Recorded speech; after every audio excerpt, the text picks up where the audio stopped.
Hi everyone and welcome back. Okay, in this video I'm going to try to attempt to do a graphite drawing of a watercolour that was originally done by A R Quinton. This is a picture of the scene just here. As you can see, it's a really nice scene from a bygone era, so I'm just going to try and do my best with this one.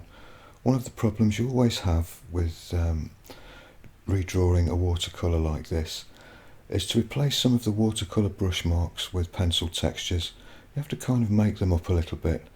I mean, you can actually sort of copy the brush marks and try and kind of translate them with graphite, but in my experience that never really looks quite right. I think if you're going to work in graphite, you might as well stick to graphite techniques and just use the scene as a reference to copy the composition and to give you an idea of tone and shape and that kind of thing.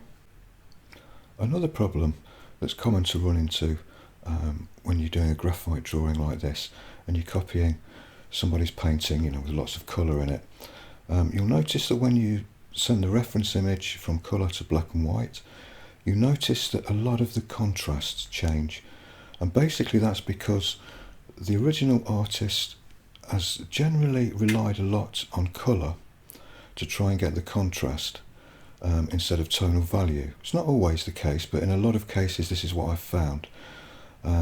So when you actually turn that photo black and white, the contrasts look a bit flat, a little bit low, so you have to sort of compensate for that, because we haven't got the luxury of colour when we're working with graphite, so we can't put a red brick building next to nice green trees and get that lovely colour contrast. We're just working with grey tones.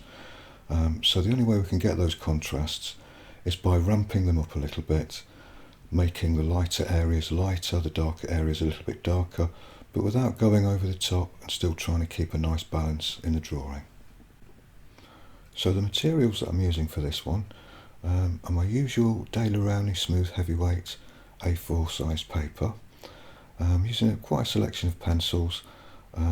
Usually, for the most part of this drawing, I'm kind of relying a lot on mechanical pencils, and the pencils that I use for this one are the P200 range by Pentel, with various leads in them, various graded leads. And I'm also using a set of Faber-Castell 9000 woodcase pencils as well.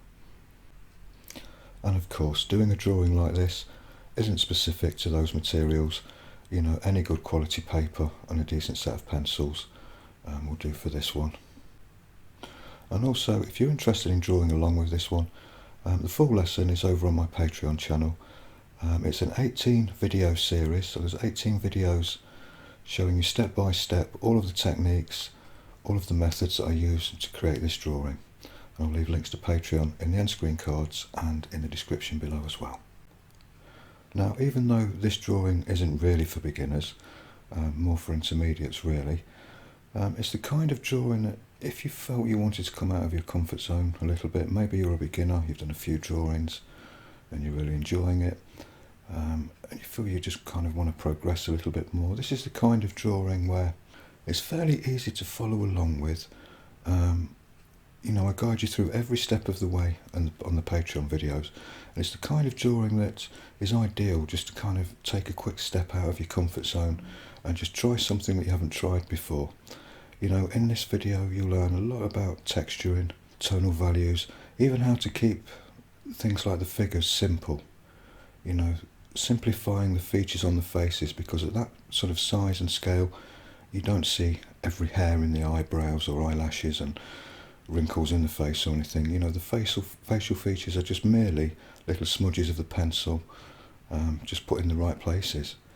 So really it's a fairly impressionistic drawing, with a lot of room in there for artistic license and to do your own thing. Like I say, we're not copying watercolour brush marks, so you can kind of take liberties with this one. And even if you're looking at this thinking, that you'd probably struggle with the line drawing stage, even with a grid, you could trace it, just trace the outline and then just enjoy all the texturing and the shading. Nothing wrong with tracing. In fact, I encourage it. It helps you to learn things like texturing, shading. It even kind of trains your mind to see angles in the correct way. when you trace. I wouldn't use it as a crutch permanently, but it can certainly help, you know, in the early stages. It gives you that foundation to build upon, you know, to practice those textures and techniques to get them right. Anyway, I'll leave you now in peace to watch the drawing pan out. So thanks very much for watching. Take care everyone, and I'll see you in the next one. Bye for now.